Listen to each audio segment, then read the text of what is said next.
ఆంధ్రప్రదేశ్ రాజకీయాల్లో మార్పులు వేగంగా చోటు చేసుకుంటున్నాయి. ఎన్నికలు దగ్గర పడుతుండటంతో రాజకీయ కూటములు ఫైల్ అవుతున్నాయి. ఇప్పటికే టీడీపీ, జనసేన కూటమిగా వెళ్తున్నట్టుగా ప్రకటించాయి. బీజేపీ కలుస్తుందా లేదా అన్న దానిపై స్పష్టత లేదు. అయితే గత కొంతకాలంగా ఢిల్లీలో జరుగుతున్న పరిణామాలను చూస్తే బీజేపీ మెల్లగా కూటమిలో భాగమయ్యేందుకు సిద్ధమైనట్లుగా తెలుస్తోంది. ఇప్పుడు ఫిబ్రవరిలో ఎన్నికల షెడ్యూల్ వచ్చే అవకాశం ఉండటంతో సంక్రాంతి పండుగ పూర్తయ్యేలోపు కూటమి సంగతి తేల్చాలని బీజేపీ హైకమాండ్ నిర్ణయించినట్లుగా తెలుస్తోంది. ఆంధ్రప్రదేశ్ రాజకీయాల్లో మార్పులు వేగంగా చోటు చేసుకుంటున్నాయి. ఎన్నికలు దగ్గర పడుతుండటంతో రాజకీయ కూటములు ఫైల్ అవుతున్నాయి. ఇప్పటికే టీడీపీ, జనసేన కూటమిగా వెళ్తున్నట్లుగా ప్రకటించాయి. బీజేపీ కలుస్తుందా లేదా అన్న దానిపై స్పష్టత లేదు. అయితే గత కొంతకాలంగా ఢిల్లీలో జరుగుతున్న పరిణామాలను చూస్తే బీజేపీ మెల్లగా కూటమిలో భాగమయ్యేందుకు సిద్ధమైనట్లుగా తెలుస్తోంది. ఇప్పుడు ఫిబ్రవరిలో ఎన్నికల షెడ్యూల్ వచ్చే అవకాశం ఉండటంతో సంక్రాంతి పండుగ పూర్తయ్యేలోపు కూటమి సంగతి తేల్చాలని బీజేపీ హైకమాండ్ నిర్ణయించినట్లుగా తెలుస్తోంది. ఆంధ్రప్రదేశ్ రాజకీయాల్లో మార్పులు వేగంగా చోటు చేసుకుంటున్నాయి. ఎన్నికల దగ్గర పడుతుండటంతో రాజకీయ కూటములు ఫైల్ అవుతున్నాయి. ఇప్పటికే టీడీపీ, జనసేన కూటమిగా వెళ్తున్నట్లుగా ప్రకటించాయి. బీజేపీ కలుస్తుందా లేదా అన్న దానిపై స్పష్టత లేదు. అయితే గత కొంతకాలంగా ఢిల్లీలో జరుగుతున్న పరిణామాలను చూస్తే బీజేపీ మెల్లగా కూటమిలో భాగమయ్యేందుకు సిద్ధమైనట్లుగా తెలుస్తోంది. ఇప్పుడు ఫిబ్రవరిలో ఎన్నికల షెడ్యూల్ వచ్చే అవకాశం ఉండటంతో సంక్రాంతి పండుగ పూర్తయ్యేలోపు కూటమి సంగతి తేల్చాలని బీజేపీ హైకమాండ్ నిర్ణయించినట్లుగా తెలుస్తోంది. రైట్, ఈ విషయంపై పూర్తి సమాచారం అందించడానికి మా ప్రతినిధి AP bureau chief Rajendra phone line లో ఉన్నారు. రాజేంద్ర, చెప్పండి. స్వాతి, ఆంధ్రప్రదేశ్ రాజకీయాల్లో మార్పులు వేగంగా చోటు చేసుకుంటున్నాయి. ఓవైపు ఎన్నికలు దగ్గర పడుతుండడంతో రాజకీయ కూటములు కూడా ఫైల్ అవుతున్నాయి. ఇప్పటికే టీడీపీ, జనసేన కూడా కూటమిగా వెళ్తున్నట్లు కూడా ప్రకటించాయి. అయితే బీజేపీ కలుస్తుందా లేదా అన్న దాని మీద కూడా ఇంతవరకు స్పష్టత లేదు. అయితే గత కొంతకాలంగా ఢిల్లీలో జరుగుతున్న పరిణామాలను చూస్తే బీజేపీ మెల్లగా కూటమిలో భాగం అయ్యేందుకు సిద్ధమైనట్లుగా తెలుస్తోంది. ఇప్పుడు ఫిబ్రవరిలో ఎన్నికల షెడ్యూల్ వచ్చే అవకాశం ఉండడంతో సంక్రాంతి పండుగ తర్వాత అది కూటమి సంగతి తేల్చాలని చెప్పి బీజేపీ హైకమాండ్ నిర్ణయించినట్లుగా తెలుస్తోంది. స్వాతి, ఆంధ్రప్రదేశ్ రాజకీయాల్లో మార్పులు వేగంగా చోటు చేసుకుంటున్నాయి. ఎన్నికలు దగ్గర పడుతుండటంతో రాజకీయ కూటమిలో ఫైల్ అవుతున్నాయి. ఇప్పటికే టీడీపీ, జనసేన కూటమిగా వెళ్తున్నట్లుగా ప్రకటించాయి. బీజేపీ కలుస్తుందా లేదా అన్న దానిపై స్పష్టత లేదు. అయితే గత కొంతకాలంగా ఢిల్లీలో జరుగుతున్న పరిణామాలను చూస్తే బీజేపీ మెల్లగా కూటమిలో భాగమయ్యేందుకు సిద్ధమైనట్లుగా తెలుస్తోంది. ఇప్పుడు ఫిబ్రవరిలో ఎన్నికల షెడ్యూల్ వచ్చే అవకాశం ఉండటంతో సంక్రాంతి పండుగ పూర్తయ్యేలోపు కూటమి సంగతి తేల్చాలని బీజేపీ హైకమాండ్ నిర్ణయించినట్టుగా తెలుస్తోంది. ఆంధ్రప్రదేశ్ రాజకీయాల్లో మార్పులు వేగంగా చోటు చేసుకుంటున్నాయి. ఎన్నికలు దగ్గర పడుతుండటంతో రాజకీయ కూటములు ఫైల్ అవుతున్నాయి. ఇప్పటికే టీడీపీ, జనసేన కూటమిగా వెళ్తున్నట్టుగా ప్రకటించాయి. బీజేపీ కలుస్తుందా లేదా అన్న దానిపై స్పష్టత లేదు. అయితే గత కొంతకాలంగా ఢిల్లీలో జరుగుతున్న పరిణామాలను చూస్తే బీజేపీ మెల్లగా కూటమిలో భాగమయ్యేందుకు సిద్ధమైనట్లుగా తెలుస్తోంది. ఇప్పుడు ఫిబ్రవరిలో ఎన్నికల షెడ్యూల్ వచ్చే అవకాశం ఉండటంతో సంక్రాంతి పండుగ పూర్తయ్యేలోపు కూటమి సంగతి తేల్చాలని బీజేపీ హైకమాండ్ నిర్ణయించినట్లుగా తెలుస్తోంది. రాజకీయాలు చకచకా మారుతున్నాయని చెప్పుకోవచ్చు. ముఖ్యంగా కూటముల విషయంలో 2014 పునరావృతమయ్యే అవకాశాలు స్పష్టంగా కనిపిస్తున్నాయి. ఇప్పటికే ఏపీ రాజకీయాల విషయాల్లోకి వస్తే జనసేన, టీడీపీ కూటమిగా వెళ్లాలని నిర్ణయించాయి. అయితే ఈ కూటమిలో బీజేపీ ఉంటుందా లేదా అనేది ఇప్పటికీ కూడా ఒక స్పష్టత అయితే లేదు. అయితే రాష్ట్రానికి సంబంధించిన బీజేపీ నాయకులకు దీనిపైన స్పష్టమైన క్లారిటీ లేనప్పటికీ కూడా కేంద్రంలో బీజేపీ పెద్దలు దీనిపైన ఒక నిర్ణయానికి వచ్చినట్లుగా కూడా తెలుస్తుంది. ముఖ్యంగా ఏపీలో జనసేన, టీడీపీతో కలిసి బీజేపీ వెళితే అధికారాన్ని ఏర్పాటు చేయవచ్చుననే ఒక నిర్ణయాన్ని బీజేపీ పెద్దలు వెలిబుచ్చినట్లుగా తెలుస్తుంది. ఇందుకు బీజేపీ అధిష్టానం కూడా సానుకూలంగా స్పందించినట్లు తెలుస్తుంది. అయితే ఈ విషయాన్ని ఇప్పటికీ రాష్ట్ర నేతలతో అయితే చర్చించలేదు. కానీ త్వరలోనే దీనిపైన బీజేపీ రాష్ట్ర నాయకత్వానికి కూడా స్పష్టమైన సూచనలు వచ్చే అవకాశం ఉంది. మరోవైపు ఏపీలో టీడీపీ, జనసేన కలిసి పనిచేస్తున్నాయి. పొత్తుల విషయంలో కొంత సందిగ్ధత ఉంది. ఎవరికి ఎన్ని సీట్లు అనే వ్యవహారం పైన అయితే రెండు పార్టీల మధ్య చర్చలు సాగుతున్నాయి. మరోవైపు బీజేపీ, జనసేన కలిసి తెలంగాణ ఎన్నికల్లో కూడా పోటీ చేశాయి. ఈ రెండు పార్టీలు ఇప్పటికే పొత్తులో ఉన్నాయి.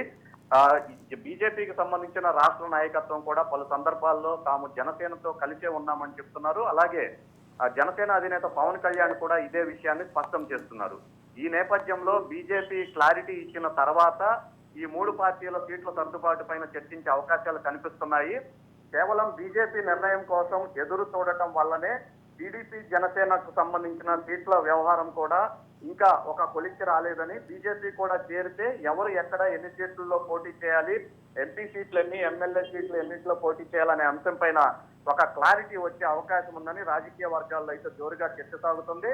ప్రస్తుతం రాష్ట్రంలో బీజేపీ నాయకత్వానికి దీనిపైన స్పష్టత లేనప్పటికీ కూడా కేంద్ర నాయకత్వం అయితే ఒక క్లారిటీకి వచ్చినట్టుగా తెలుస్తోంది. ముఖ్యంగా సంక్రాంతి పండగకు ముందే దీనిపైన తుది నిర్ణయం వెలువరిచి సీట్ల సర్దుబాటు పైన కూడా క్లారిటీ తీసుకునే అవకాశాలు అయితే స్పష్టంగా కనిపిస్తున్నాయి. Swati. Right, thank you Sriram, thanks for the details. Andhra Pradesh రాజకీయాల్లో మార్పులు వేగంగా చోటు చేసుకుంటున్నాయి. ఎన్నికల దగ్గర పడుతుండటంతో రాజకీయ కూటములు ఫైల్ అవుతున్నాయి. ఇప్పటికే టీడీపీ జనసేన కూటమిగా వెళ్తున్నట్లుగా ప్రకటించాయి. బీజేపీ కలుస్తుందా లేదా అన్న దానిపై స్పష్టత లేదు. అయితే గత కొంతకాలంగా ఢిల్లీలో జరుగుతున్న పరిణామాలను చూస్తే బీజేపీ మెల్లగా కూటమిలో భాగమయ్యేందుకు సిద్ధమైనట్లుగా తెలుస్తోంది. ఇప్పుడు ఫిబ్రవరిలో ఎన్నికల స్కెడ్యూల్ వచ్చే అవకాశం ఉండటంతో సంక్రాంతి పండుగ పూర్తయ్యేలోపు కూటమి సంగతి తేల్చాలని బీజేపీ హైకమాండ్ నిర్ణయించినట్లుగా తెలుస్తోంది. ఆంధ్రప్రదేశ్ రాజకీయాల్లో మార్పులు వేగంగా చోటు చేసుకుంటున్నాయి. ఎన్నికలు దగ్గర పడుతుండటంతో రాజకీయ కూటములు ఫైల్ అవుతున్నాయి. ఇక ఇప్పటికే టీడీపీ జనసేన కూటమిగా వెళ్తున్నట్లుగా ప్రకటించాయి. బీజేపీ కలుస్తుందా లేదా అన్న దానిపై అయితే స్పష్టత లేదు. అయితే గత కొంతకాలంగా ఢిల్లీలో జరుగుతున్న పరిణామాలను చూస్తే బీజేపీ మెల్లగా కూటమిలో భాగమయ్యేందుకు సిద్ధమైనట్లుగా తెలుస్తోంది. ఇప్పుడు ఫిబ్రవరిలో ఎన్నికల స్కెడ్యూల్ వచ్చే అవకాశం ఉండటంతో సంక్రాంతి పండుగ పూర్తయ్యేలోపు కూటమి సంగతి తేల్చాలని బీజేపీ హైకమాండ్ నిర్ణయించినట్లుగా తెలుస్తోంది. రైట్, ఇక ఈ విషయంపై పూర్తి సమాచారం అందించడానికి మా ఇన్పుట్ ఎడిటర్ కోటిరెడ్డి లైవ్లో ఉన్నారు. కోటిరెడ్డి. స్వాతి, ఆంధ్రప్రదేశ్కు సంబంధించినంత వరకు రాజకీయ పరిణామాలు చాలా వేగంగా మారుతున్నాయి. అటు ప్రతిపక్ష పార్టీల్లో కానీ అధికార పక్షంలో కానీ మారుతున్నటువంటి పరిణామాలు కొంత వేగంగా కనిపిస్తున్నాయి.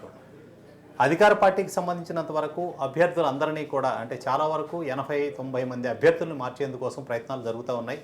దీంతో అక్కడ ఉన్నటువంటి సిట్టింగ్లందరిలో కూడా ఒక రకమైనటువంటి ఆందోళన నెలకొని ఉంది. అక్కడ రాజకీయంగా కూడా ఒక రకమైనటువంటి ఇబ్బందికరమైనటువంటి వాతావరణం అధికార పార్టీలో కనిపిస్తుంది. ఇక గత కొద్ది రోజులుగా ఈ పొత్తులకు సంబంధించి విపక్షాలు చేస్తున్నటువంటి దానిలో ఈరోజు ఒక కీలక పరిణామం చోటు చేసుకునేటువంటి అవకాశం అయితే కనిపిస్తుంది. అందులో ప్రధానమైంది తెలుగుదేశం పార్టీ చాలా రోజులుగా ఆశిస్తున్నటువంటిది బీజేపీకి సంబంధించినంత వరకు సానుకూలమైనటువంటి ప్రకటన వచ్చే అవకాశం ఉంది. పొత్తులు అంటే 3 పార్టీలు జనసేన, తెలుగుదేశం పార్టీ, బీజేపీ కూడా కలిసి కూటమిగా పోటీ చేసేటువంటి అవకాశం ఉంది అని చెప్పే ఒక సంకేతాలు మాత్రం వస్తున్నాయి. దీని మీద ఇంకా పూర్తి స్పష్టత రానప్పటికీ కూడా ఈ 3 కలిసి పోటీ చేయడం వలన అక్కడ ప్రభుత్వ వ్యతిరేక ఓట్లు చీలకుండా అనుకూలంగా పూర్తి స్థాయిలో అంటే తెలుగుదేశం పార్టీ ప్రభుత్వం రాని లేదా ఉమ్మడిగా ప్రభుత్వం ఏర్పాటు చేయడానికి కూడా సానుకూలమైనటువంటి వాతావరణం వస్తుందనేటువంటి అభిప్రాయం అయితే వ్యక్తమవుతోంది. చాలా రోజులుగా తెలుగుదేశం పార్టీ కానీ అలాగే జనసేన కానీ బీజేపీతో కలిసి పోటీ చేయాలి, ప్రభుత్వ వ్యతిరేక ఓటు ఒక్కటి కూడా చేయకూడదు అనేటువంటి నినాదంతో ముందుకు వెళ్తున్నాయి. గతంలోనే పవన్ కళ్యాణ్ ఈ విషయం మీద ప్రకటన చేశారు. దానికి అనుగుణంగానే రాజమండ్రిలో అంటే చంద్రబాబు నాయుడు అరెస్ట్ తర్వాత నాటకీయంగా జరిగినటువంటి పరిణామాల నేపథ్యంలో రాజమండ్రి సెంట్రల్ జైలు వేదికగానే పవన్ కళ్యాణ్ పొత్తు గురించి ప్రకటించారు. అప్పటి నుంచి అన్ని పార్టీ క్యాడర్ అంతా కూడా కలిసి పనిచేయాలని చెప్తున్నారు. ఎక్కడైనా చిన్న చిన్న విభేదాలు ఉన్నా కూడా సర్దుకొని ముందుకు వెళ్ళాలనేటువంటిది 2 పార్టీల నుంచి కూడా వస్తున్నటువంటి అభ్యర్థన. అందుకు అనుగుణంగానే ప్రస్తుతం కార్యాచరణ కూడా రూపొందించుకున్నారు. 2 వైపుల నుంచి కూడా పార్టీకి సంబంధించినటువంటి కార్యక్రమాలన్నీ నిర్వహించుకుంటూ వస్తున్నారు. ఇక బీజేపీకి సంబంధించినంత వరకు ఇప్పటి వరకు ఎలాంటి ఒక స్పష్టత అయితే రాలేదు. అయితే రాష్ట్ర నాయకత్వం మొత్తం కూడా పూర్తిగా వీటితో కలిసి పోటీ చేసింది. జనసేన తెలుగుదేశంతో కలిసి పోటీ చేసేందుకు సానుకూలంగా ఉంది అనేటువంటి అభిప్రాయం వ్యక్తమవుతోంది. వీళ్ళు ఇప్పటికే అధిష్టానానికి దీనికి సంబంధించినటువంటి నివేదికను అందజేశారు అని అక్కడే అధినాయకత్వం మొత్తం కూడా దీని మీద చర్చిస్తుందని చెప్పండి. అయితే జనసేనకైతే అసెంబ్లీలో అయితే 27 సీట్లు అంటున్నారు. మరి ఎన్ని సీట్లు వచ్చే అవకాశం ఉందంటారు? ఇప్పుడు అంటే పొత్తులో భాగంగా కేటాయించాల్సినటువంటి సీట్ల మీద ఇంకా తర్జన భర్జన జరుగుతున్నాయి. అయితే జనసేనకి సంబంధించినటువంటి కార్యకర్తల నుంచి ఉన్నటువంటి ప్రధానమైన డిమాండ్ 40 నుంచి 50 స్థానాల్లో తాము పోటీ చేయాలనేది డిమాండ్గా ఉంది. తెలుగుదేశం పార్టీ 27 స్థానాలు ఇవ్వడానికి సుముఖంగా ఉంది అనేటువంటి వార్తలు వస్తున్నాయి. ఇది అధికారికంగా ఇంతవరకు ఎక్కడ కూడా ప్రకటన జరగలేదు. అలాగే 2 పార్లమెంటు స్థానాలు మాత్రమే కేటాయిస్తామని చెప్తూ వచ్చారు. ఇది కూడా అధికారిక ప్రకటన అయితే కాదు, కానీ ఇంకా చర్చల దశలోనే ఉంది. ఇక బీజేపీకి సంబంధించినంత వరకు వాళ్ళు 25 అసెంబ్లీ స్థానాలు అలాగే 8 పార్లమెంట్ స్థానాలు కావాలని కోరుతున్నారనేటువంటి వార్తలు వస్తున్నాయి. అయితే 25 స్థానాలు ఇవ్వడానికి సుముఖతను వ్యక్తం చేయడం లేదు తెలుగుదేశం పార్టీ. జనసేనకు సంబంధించినటువంటి సర్దుబాట్లు చేయాలి కాబట్టి అసెంబ్లీ స్థానాల విషయంలో కొంత పట్టు విడుపుగా ఉండాలి, పార్లమెంటు విషయంలో ఎలాంటి పట్టింపులు లేవు అని చెప్పి తెలుగుదేశం పార్టీ అధినేత చెప్పారు అని చెప్తున్నారు. మొత్తంగా ఇది ఒక క్లారిటీ అయితే ఇంకా రాలేదు. ప్రస్తుతం ఇది పార్లమెంటరీ కమిటీ దగ్గర మాట్లాడిన తర్వాత దీని మీద సంక్రాంతిలోగా ఈ విషయం తేల్చేసేటువంటి అవకాశం అయితే కనిపిస్తోంది. సంక్రాంతి నాటికి పొత్తులు ఒకవైపు ఖరారు అయ్యేట్లయితే ఎవరు ఎక్కడ పోటీ చేయాలనేది, అలాగే జనవరి చివరిలోగానే అభ్యర్థుల ప్రకటన, షెడ్యూల్కి ముందే అభ్యర్థుల ప్రకటన కూడా చేయాలనేటువంటిది ఈ మూడు పార్టీలు ఉమ్మడిగా ఆలోచిస్తున్నటువంటి విషయం. అయితే గతంలో చూసుకున్నట్లయితే ఈ మూడు పార్టీలు కలిసి కూడా 2014లో పోటీ చేశాయి. అప్పుడు తెలుగుదేశం పార్టీ అధికారంలోకి వచ్చింది. ఆ రోజున 44.9% ఓటు బ్యాంకును తెలుగుదేశం పార్టీ సాధించింది. అలాగే 44.6% కేవలం అంటే 1% లోపు మాత్రమే రెండు పార్టీల మధ్య తేడా ఉంది. అయితే 102 స్థానాలు తెలుగుదేశం పార్టీకి వస్తే 67 స్థానాలకు వైసీపీ పరిమితమైనది. అలాగే ఆ రోజున బీజేపీకి సంబంధించి 2.2 ఓటు శాతం ఉంది. ఇక ఇదే 2019కి వచ్చేప్పటికీ అన్ని పార్టీలు విడివిడిగా పోటీ చేశాయి. అప్పుడు కూటమిగా పోటీ చేసినటువంటి పార్టీలు 2019కి వచ్చేప్పటికీ తెలుగుదేశం పార్టీ ఓటు బ్యాంక్ 39.17% తగ్గిపోతే అది 49.95% అంటే దాదాపు 10.5% వైసీపీ అధికంగా ఉంది. అలాగే జనసేన 5.53% ఓటు బ్యాంక్ని సాధించింది. ఇక బీజేపీకి సంబంధించినంత వరకు 1% లోపుకే పరిమితమైంది. సో ఇప్పుడు ఇవన్నీ కలవడం వలన మళ్ళీ అంటే 2014లో ఉన్నటువంటి మ్యాజిక్ని మళ్ళీ రిపీట్ చేయవచ్చు అనేది ఇప్పుడు అధినాయకులు అందరికీ కూడా ఆలోచనగా ఉంది. అందుకు అనుగుణంగానే ఈ కార్యాచరణ జరుగుతూ ఉంది. స్వాతి కోటిరెడ్డి, అయితే మరి 2014తో అయితే పోలిస్తే అయితే మరి 2024లో ఏపీలో పొలిటికల్ సెనారియా ఎలా ఉండబోతుంది అంటారు? మరి 2014, 2024 రెండింటి మధ్య అంటే 10 ఏళ్ల వ్యవధి తర్వాత కూడా ఈ రెండింటి మధ్య మూడు పార్టీలు కనుక కలిసి పోటీ చేసేట్లయితే సినారియో ఇంచుమించు 2014 తరహాలోనే ఉండేటువంటి అవకాశం ఉంటుంది. ఎందుకంటే తెలంగాణలో మొన్న ఎన్నికలు జరిగాయి. ఆ రోజున తెలంగాణకి సంబంధించినటువంటి మిగతా 3-4 రాష్ట్రాల్లో జరగడం అనేది తప్పితే తెలంగాణలో ఇది లేదు. కానీ రేపు ఆంధ్రప్రదేశ్లో జరిగేటువంటి ఎన్నికలతో పాటు సాధారణ ఎన్నికలు కూడా జరుగుతాయి. అంటే ఖచ్చితంగా జాతీయ అంశాలు కూడా ప్రభావితం చేస్తాయి. ప్రస్తుతం చూసినట్లయితే మోడీకి సంబంధించినంత వరకు ఎక్కడ అంటే ఆల్టర్నేటివ్ ఇంకొకటి కనిపించినటువంటి పరిస్థితి ఉంది. రాహుల్ పేరు చెప్పినప్పటికీ లేదా ఇండియా కూటమి నుంచి రకరకాల అభ్యర్థుల పేర్లు వినిపించినప్పటికీ కూడా మోడీ ఏకపక్షంగా అంటే ఏక వ్యక్తిగా అతనికి ఉన్నటువంటి ఈ మోడీ మేనియా దేశవ్యాప్తంగా కనిపిస్తుంది. దక్షిణాది రాష్ట్రాల్లో కూడా ఈ ప్రభావం కనిపిస్తుంది.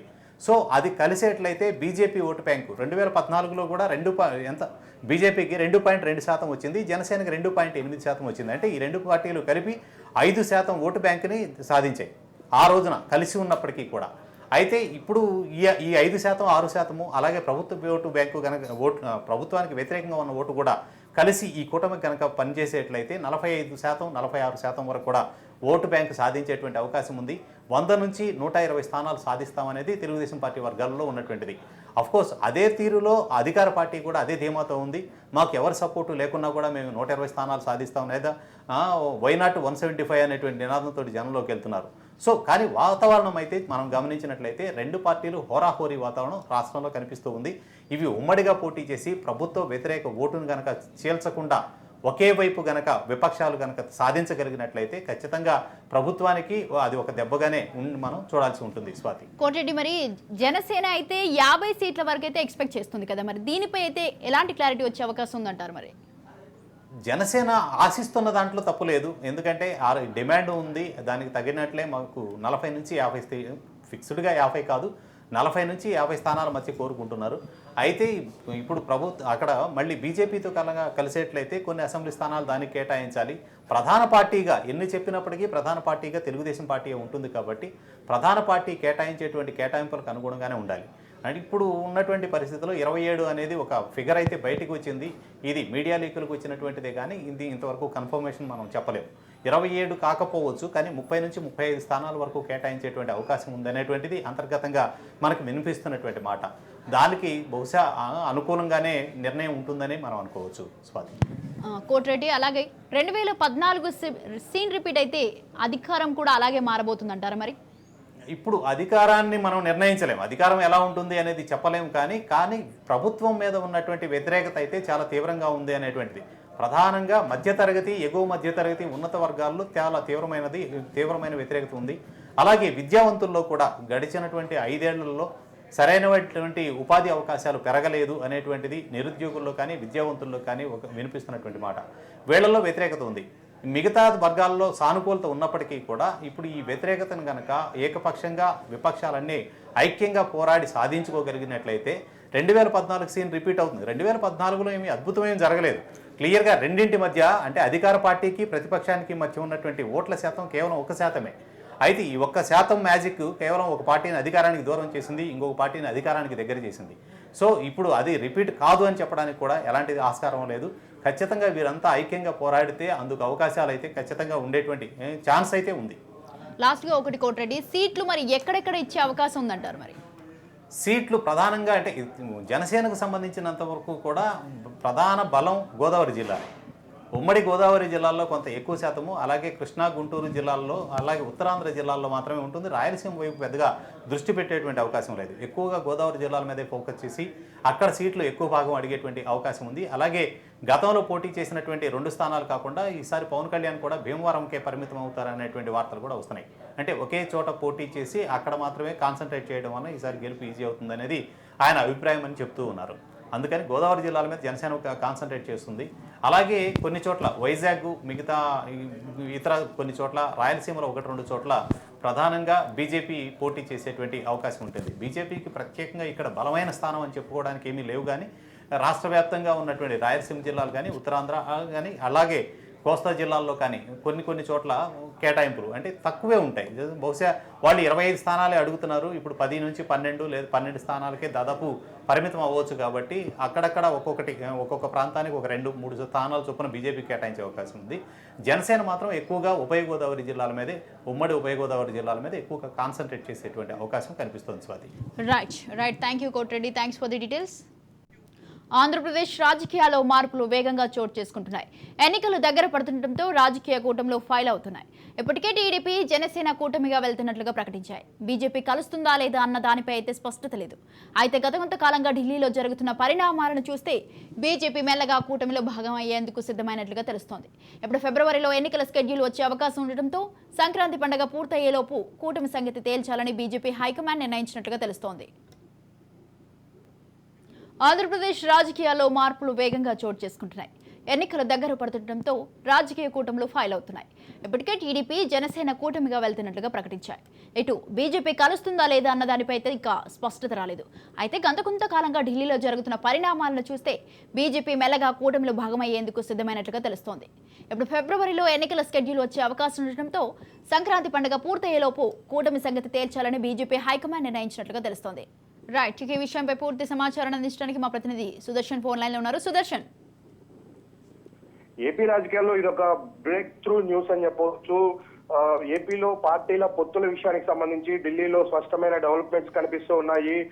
2014 సీన్ మళ్ళీ ఏపీలో రిపీట్ అయ్యే అవకాశాలు ఎక్కువగా కనిపిస్తున్నట్టుగా మనకు సమాచారం అంతూ ఉంది. ఇప్పటికే జనసేన, టీడీపీ పొత్తు కన్ఫర్మ్ అయిపోయిన నేపథ్యంలో బీజేపీ కూడా ఈ కూటమితో కలిసే అవకాశాలు ఉన్నట్లుగా వార్తలు వస్తున్నాయి. అయితే దీనికి సంబంధించిన ఒక 2-3 ఈక్వేషన్స్ ను బలంగా తీసుకెళ్తున్నారు. ఎందుకంటే 2014లో ఈ కాంబినేషన్ హిట్ అయింది. అందువల్ల మళ్ళీ కలిస్తే ఖచ్చితంగా అధికారంలోకి రావచ్చు అన్నది ఒక ఈక్వేషన్. అయితే టీడీపీ, జనసేన కలిసి చాలా రోజులైంది. ఆల్రెడీ పొత్తును ఓపెన్ గా అనౌన్స్ చేసిన తర్వాత మళ్ళీ పవన్ కళ్యాణ్ తెలంగాణలో బీజేపీతో పొత్తు పెట్టుకుని ఎలక్షన్ కి వెళ్ళాడు. అంటే బీజేపీ కూడా ఖచ్చితంగా భవిష్యత్తులో తమ వైపే వస్తుందన్న ఒక ఇండికేషన్స్ అప్పుడే పవన్ కళ్యాణ్ ఇచ్చాడు.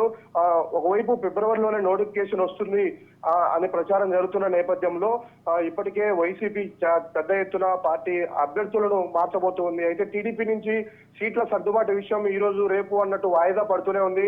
ఆ వాయిదా కూడా కారణంగా ఈ పొత్తునే అని చెప్పవచ్చు. బీజేపీతో పొత్తు కన్ఫర్మ్ అయిన తర్వాతనే బీజేపీ, జనసేన, టీడీపీ కూటమి యొక్క సీట్ల సర్దుబాటు ఒక కొలికి వస్తుంది. అప్పుడు ఎవరు ఎన్ని సీట్లలో పోటీ చేయాలి, ఎక్కడెక్కడి నుంచి ఎవరెవరు పోటీ చేయాలనే విషయాలు మనకు స్పష్టత వచ్చే అవకాశం ఉంది. అందుకోసమే సీట్ల కేటాయింపులో జనసేన, టీడీపీ మధ్య ఇంకా ఒక కన్క్లూజన్ కు రాకపోవడానికి కారణం బీజేపీ అఫిషియల్ గా పొత్తులోకి వచ్చిన తర్వాతే దానిపైన కసరత్తు చేసే అవకాశాలు ఉన్నాయి.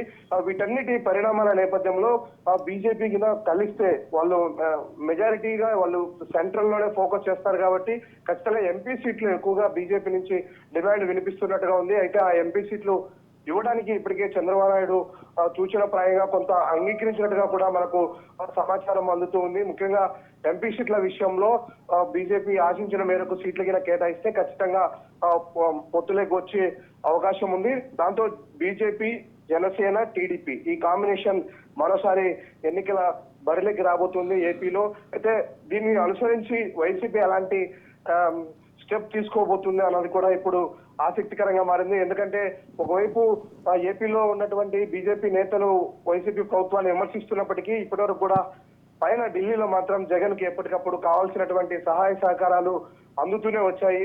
అందువల్లే ఆయన హ్యాపీగా ఈ 4.5 years కూడా పరిపాలన చేయగలిగారు అన్న ఒక విమర్శలు వస్తున్న నేపథ్యంలో ఇప్పుడు ఎలా ఉండబోతుంది ఫైనల్ గా, అందులో ఫిబ్రవరిలోనే నోటిఫికేషన్ వస్తే అయినా ఖచ్చితంగా వీలైనంత తొందరగా ఈ 3 పార్టీల యొక్క సీట్ల సర్దుబాటు విషయం కూడా కొలిక్కి రాబోతున్నట్టుగా తెలుస్తుంది. అయితే ఏపీలో ఉన్నటువంటి బీజేపీ లీడర్లు ఎవరికి కూడా దీనికి సంబంధించినటువంటి సరైన సమాచారం కానీ ఇండికేషన్స్ కానీ లేవు.